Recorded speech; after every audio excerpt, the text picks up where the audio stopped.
Praise the Lord. प्रभु के नाम की स्तुति हो। आज हम पढ़ेंगे गिनती 35वां अध्याय। फिर यहोवा ने मोआब के अराबा में यरीहो के पास की यरदन नदी के तट पर मूसा से कहा, इज़राइलियों को आज्ञा दे कि तुम अपने अपने निज भाग की भूमि में से लेवियों को रहने के लिए नगर देना, और नगरों के चारों ओर की चराइयाँ भी उनको देना। नगर तो उनके रहने के लिए, और चराइयाँ उनके गाय बैल और भेड़ बकरी आदि उनके सब पशुओं के लिए होंगी। और नगरों की चराइयाँ जिन्हें तुम लेवियों को दोगे, वह एक एक नगर की शहरपनाह से बाहर चारों ओर 1,000 हाथ तक की हो, और नगर के बाहर पूर्व, दक्षिण, पश्चिम और उत्तर अलंग 2,000 हाथ इस रीति से नापना कि नगर बीचों बीच हो। लेवियों के एक एक नगर की चराई इतनी ही भूमि की हो। और जो नगर तुम लेवियों को दोगे, उनमें से 6 शरण नगर हो, जिन्हें तुमको खूनी के भागने के लिए ठहराना होगा, और उनसे अधिक 42 नगर और भी देना। जितने नगर तुम लेवियों को दोगे वे सब 48 हों, और उनके साथ चराइयाँ देना। और जो नगर तुम इज़राइलियों की निज भूमि में से दो, वे जिनके बहुत नगर हो उनसे बहुत, और जिनके थोड़े नगर हो उनसे थोड़े लेकर देना। सब अपने अपने नगरों में से लेवियों को अपने भाग के अनुसार दें। फिर यहोवा ने मूसा से कहा, इज़राइलियों से कह कि जब तुम यरदन पार होकर कनान देश में पहुँचो, तब ऐसे नगर ठहराना जो तुम्हारे लिए शरण नगर हो, कि जो कोई किसी को भूल से मार के खूनी ठहरा हो, वह वहाँ भाग जाए। वे नगर तुम्हारे निमित्त पलटा लेने वाले से शरण लेने के काम आएंगे, कि जब तक खूनी न्याय के लिए मंडली के सामने खड़ा न हो, तब तक वह न मार डाला जाए। और शरण के जो नगर तुम दोगे वे 6 हो। 3 नगर तो यरदन के इस पार, और 3 कनान देश में देना। शरण नगर इतने ही रहे। ये 6 नगर इज़राइलियों के और उनके बीच रहने वाले परदेशियों के लिए भी शरण स्थान ठहरे, कि जो कोई किसी को भूल से मार डाले, वह वहीं भाग जाए। परंतु यदि कोई किसी को लोहे के किसी हथियार से ऐसा मारे कि वह मर जाए, तो वह खूनी ठहरेगा, और वह खूनी अवश्य मार डाला जाए।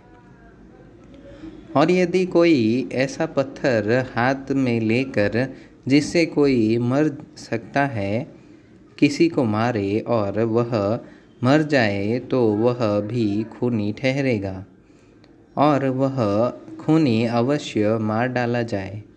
वह कोई हाथ में ऐसी लकड़ी लेकर जिससे कोई मर सकता है किसी को मारे, और वह मर जाए, तो वह भी खूनी ठहरेगा, और वह खूनी अवश्य मार डाला जाए। लोहू का पलटा लेने वाला आप ही उस खूनी को मार डाले। जब भी वह मिले तब ही वह उसे मार डाले। और यदि कोई किसी को बैर से ढकेल दे वा घात लगाकर कुछ उस पर ऐसे फेंक दे कि वह मर जाए, वह शत्रुता से उसको अपने हाथ से ऐसा मारे कि वह मर जाए, तो जिसने मारा हो वह अवश्य मार डाला जाए, वह खूनी ठहरेगा। लहू का पलटा लेने वाला जब भी वह खूनी उसे मिल जाए तब ही उसको मार डाले।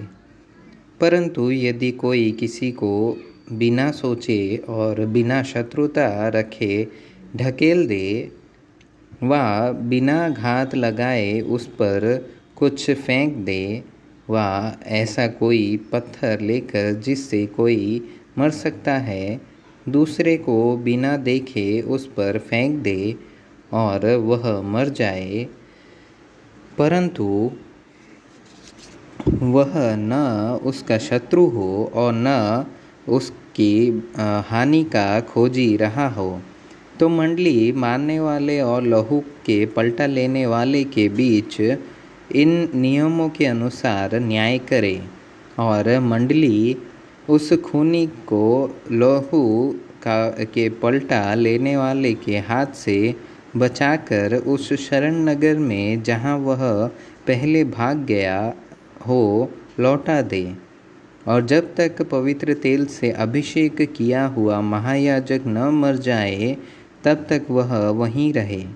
परंतु यदि वह खूनी उस शरण नगर के सिवाने से जिसमें वह भाग गया हो बाहर निकलकर और कहीं जाए, और लहू का पलटा लेने वाला उसको शरण नगर के सिवाने के बाहर कहीं पाकर मार डाले, तो वह लहू बहाने का दोषी न ठहरे, क्योंकि खूनी को महायाजक की मृत्यु तक शरण नगर में रहना चाहिए, और महायाजक के मरने के पश्चात वह अपनी निज भूमि को लौट सकेगा।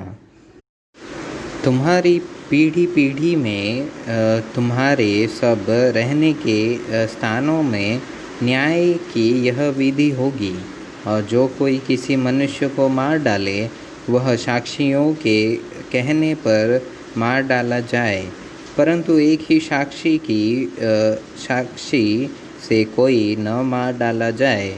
और जो खूनी प्राणदंड के योग्य ठहरे उससे प्राणदंड के बदले में जुर्माना न लेना, वह अवश्य मार डाला जाए। और जो किसी शरण नगर में भागा हो उसके लिए भी इस मतलब से जुर्माना न लेना कि वह याजक के मरने से पहले फिर अपने देश में रहने को लौटने पाए। इसलिए जिस देश में तुम रहोगे उसको अशुद्ध न करना। खून से तो देश अशुद्ध हो जाता है, और जिस देश में जब खून किया जाए तब केवल खूनी के लहू बहाने ही से उस देश का प्रायश्चित हो सकता है।